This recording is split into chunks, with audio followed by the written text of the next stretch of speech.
자, AT 수업을 시작을 하도록 할게요. 일단 저희 수업은 이제 두 번에 걸쳐서 수업을 지금 진행하는 건데, 오늘은 이제 첫날이니까 일단 이제 기출문제 분석 위주로 일단 할 거고, 그 다음에 오늘 한 번 시험만 볼 거고, 다음 시간에는 저희 수업이 금요일 날이니까 그때는 저희가 이제 자료 가지고 예상 문제하고 AT 관련된 거 쭉 정리해서 마무리 할 거니까요. 일단은 그 기출문제를 한번 분석을 한번 해보실 필요 있을 것 같은데, 기출문제를 보시게 되면 내용 자체 그렇게 어렵진 않는데, 일단 원칙은 이제 농산물의 좀 특징과 관련된 거를 많이 물어보니까 그 관련된 이제 경제 모형은 좀 체크 한번 해 놓으실 필요 있을 것 같아서 일단 기출문제 보시면서 한번 내용 정리를 하도록 하겠습니다. 자, 일단 오늘 이제 자료는 첫 번째 뭐를 넣어놨냐면 논술 대비법 해서 앞에는 좀 넣어놨어요. 한번 읽어보시라고 제가 넣어놨는데, 요거는 알다시피 뭐 강의를 깊게 들어가서 설명할 부분은 아니고, 여러분들 이제 시험 준비할 때 보통 이제 논술 시험 보는 데가 이렇게 요즘 많지 않아요. 예전에 되게 많거든요. 논술 시험이 공기업 쪽에서 이제 많다 보니까 예전에는 논술 강의를 굉장히 많이 활성화해서 사람들 스터디 많이 하셨는데, 요즘에 논술 시험 보는 데가 많이 줄었죠. 구체적으로 뭐 경제 논술 이렇게 돼 있는 데도 있긴 한데, 예전에는 웬만한 그 발전사들이 다 논술 시험했어요. 예전에는 다. 그리고 그러다 보니까 이제 논술 준비를 많이 안 하시는데, 대신 이제 나중에 들어가시면, 회사 들어가시면 이제 승진 시험 볼 때 논술 시험 많이 봐요.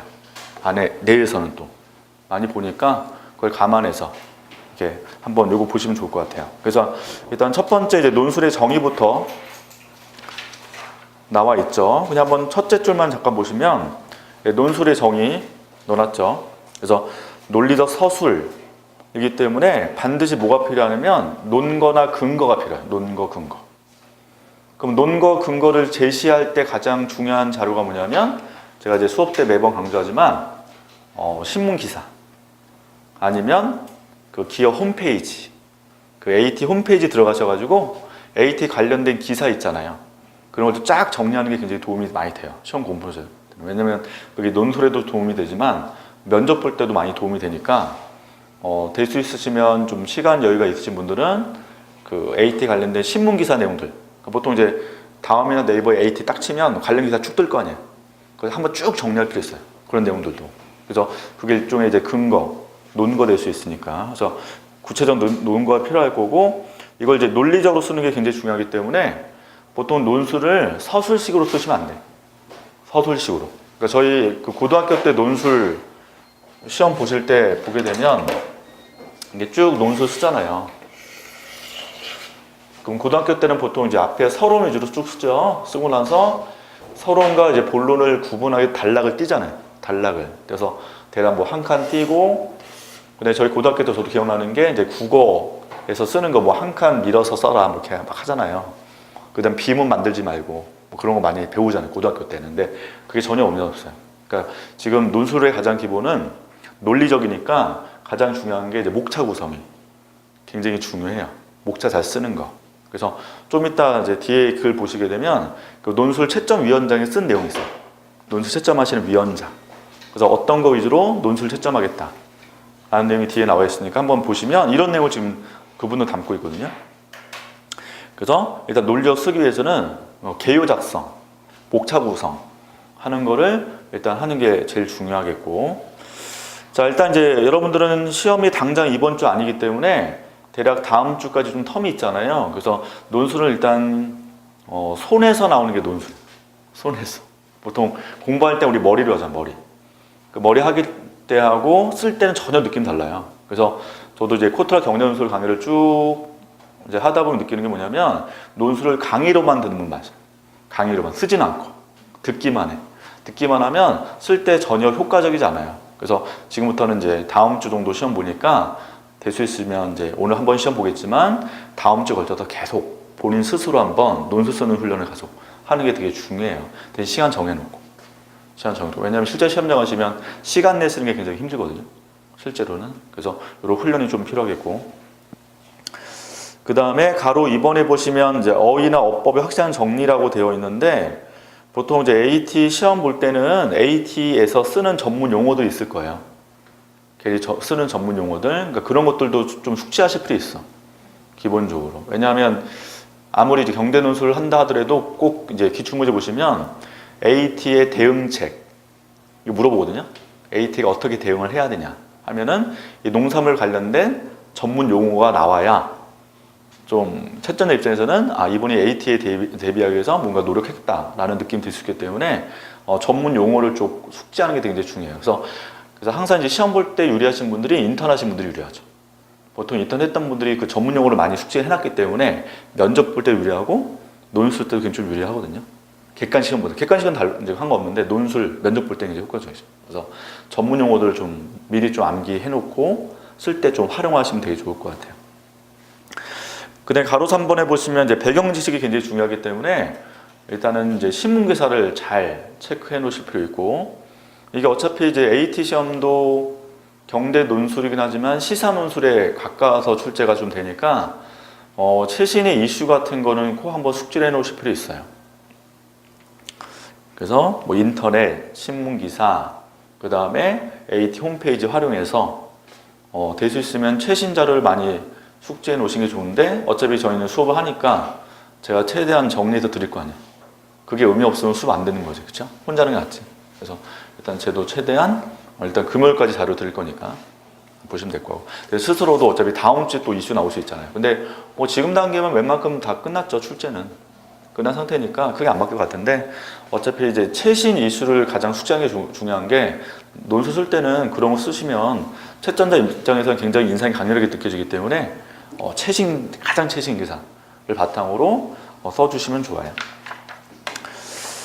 그 다음에 이제 밑줄 쳐놓은 거 굵은 문자 이제 들어가는 거 있죠. 보통 이제 논술의 가장 중요한 것 중에 하나가 합리적인 견해도 중요한데 독창성도 굉장히 중요해요.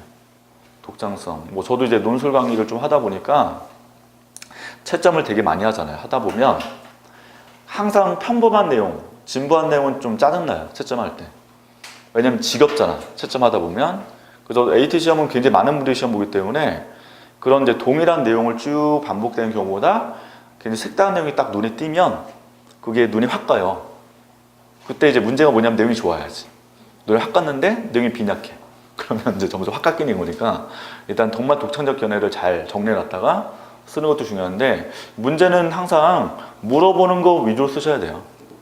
그러니까 가끔 이제 공부하시는 분들이 막 오버해서 물어보지 않고 자기 막 임의대로 쓰면 되게 많다고.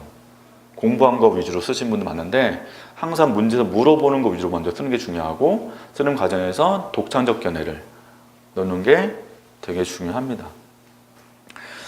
자, 그 다음에 3번에 이제 논술시험 대비에 아까 제일 중요한 1순위가 AT 홈페이지.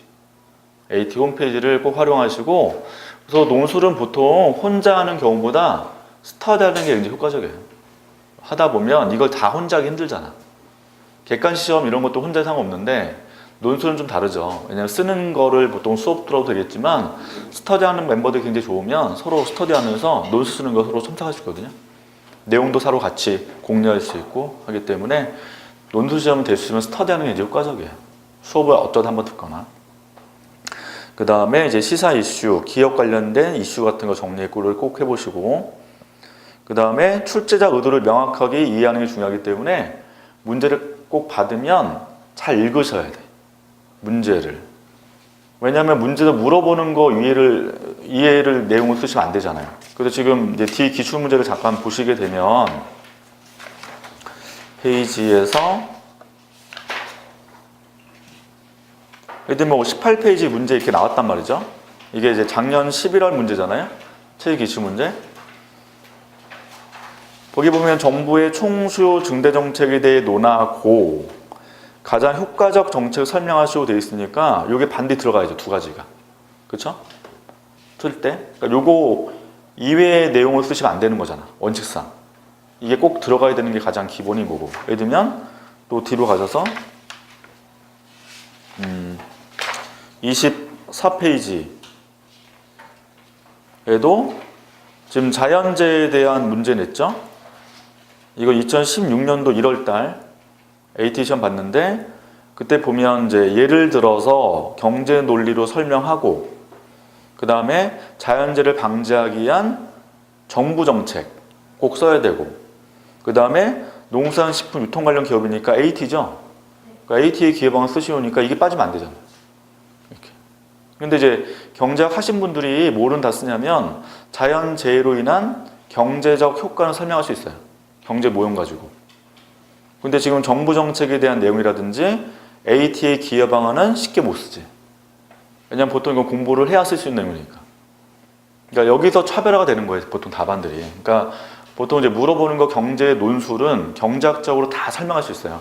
경제학 공부하신 분들은. 근데 AT에 맞는 답안을 쓰기 위해서는 지금 정부 정책, 그 다음에 AT 입장에서의 기여책, 이거는 쉽게 못 쓴다고.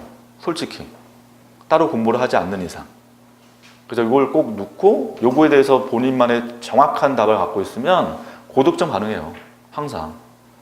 그래서 보통 이제 경제학 전공자들은 앞에 내용만 쓸 수 있어요. 경제 논리 설명만. 뒤에는 못 쓴다고. 일반적으로. 뭐 경제학 책에 AT 관련된 내용 없잖아. 그렇지 않아요? 그러니까 요게 이제 차별화되는 거지. 답안 쓸 때. 그래서 요거를 이제 준비하는 게 가장 중요하기 때문에 지금부터는 그 2주 동안에 요거 위주로 준비하시는 거예요. 경제문을 당연히 준비하는데 그거 말고 알파로 홈페이지 통해서 AT가 어떤 식으로 지금 정책을 대응하고 있고 부서들이 어떻게 움직이고 있고 이런 것들 준비가 되셔야 당연히 뭐 뽑고 싶죠. 내가 삼성 지원하면 삼성에 대한 준비가 전혀 안 돼 있으면 삼성 입장에서 왜 뽑겠어 그 사람을. 뽑을 필요 없지. 지원자도 많은데. 그렇죠? 네, 그래서 요거를 잘 준비하는 게 제일 1순위예요. 자, 다시 앞으로 가보시면 그래 3페이지 보시면 이제 개요 작성을 위한 충분한 시간 할애 라고 돼 있는데 보통 이제 문제를 딱 받으면 목차 작성을 먼저 하시는 거예요. 목차 작성을. 그래서 아까 그 이제 문제 나왔잖아요. 아까 자연재해 문제 나오면 일단 목차 쓰시라고. 그래서 뭐 1번 자연재해 발생에 의한 경제 효과 분석 이렇게 쓰고 옆에다가 이제 모형 내가 어떤 거 쓸지에 대한 고민이 있으면 이게 모형 이름 쓰시면 되죠. 모형 쓰고 그 다음에 두 번째 물어본 거였어요. 정부의 대책. 그럼 뭐 2번 정부의 대책 해놓고 대책을 대략적으로 여러분들이 기억하실 수 있어야 되잖아. 즉흥적 쓸 수 없잖아. 할 때. 그럼 여기 내가 알고 있는 한 두세 개 있다 하면 목차만 쓰시라고. 1번, 2번 대책 뭐 정도 쓰겠다 이렇게. 목차 작성하고 세 번째 AT의 대응책 기여해서 내가 AT의 구체적인 대응책 알고 있으면 대략 뭐 1번, 2번 목차 정도 쓰시면 이게 목차 구성이죠. 그럼 요거만 쓰시면 되는 거예요. 시간 자체가 남는 게 아니기 때문에 이렇게 목차대로만 잘 써주시면 된다고. 그러면 경제논술은 그냥 통과된다고. 시험에서는. 그래서 일단 대략 5분, 10분 정도를 할애해서 목차 구성이라든지 그 다음에 개요 작성을 좀 해주실 필요 있다. 왜냐하면 이제 이게 뭐 어떤 문제가 있냐면 이거 없이 그냥 쓰면 쓰는 도중에 생각이 나요. 쓰는 도중에. 그러면 이제 왔다 갔다 하는 거예요. 내용 자체가. 그 다음에 이제 시간이 또 막 한참 지났는데 엉망 쓴 것 같으면 다시 달러 가지 또. 그러면 이제 끝난 거야. 내년에 기약하면. 이렇게 바뀌는 거기 때문에 처음에 잘 목차 작성 하시고 그 논리대로 쓰시라고. 막 왔다 갔다 하지 마시고. 굉장히 많이 실수하거든요, 이거를. 그것만 좀 조심하셔야 될 것 같고. 자, 그 다음에 뭐 논거 제시, 전문 용어 아까 말씀드렸고, 그 다음에 문장 자체를 간결하게 쓰실 필요 있어요. 보통 길게 쓰시게 되면 채점자가 읽을 때 굉장히 힘들어요. 그래서 문장을 짧게 끊어서 좀 가도 되니까 간결체로 좀 써주시고.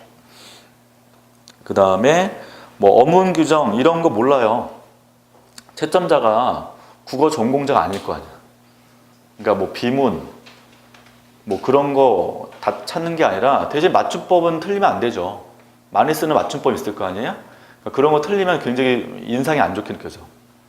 요즘에 이제 문자로 많이 보내고 단어도 그냥 저렇게 한 거 안 쓰잖아 우리가. 하다 보니까 논술 때도 그렇게 쓰는 분 많거든요. 그럼 완전히 감점이에요. 오는. 그래서 그런 이제 맞춤법 조심할 것만 좀 조심하면 되고 다른 거 문장의 어법이라든지 이건 전혀 의미 없는 게 국어 전공자 채점하는 게 아니기 때문에 기본적으로는. 그 다음에 글씨체도 좀 중요하긴 해요. 사람이 이게 채점하는 거라 글씨가 깔끔할수록 되게 좋기 때문에 보통 아까 얘기할 때 요 목차 정도는 내가 글씨가 못 써도 요거는 좀 깔끔하게 좀 쓰실 필요 있어요. 요 정도는 성의적으로. 그래서 글씨체 자체를 잘 쓰신 분들은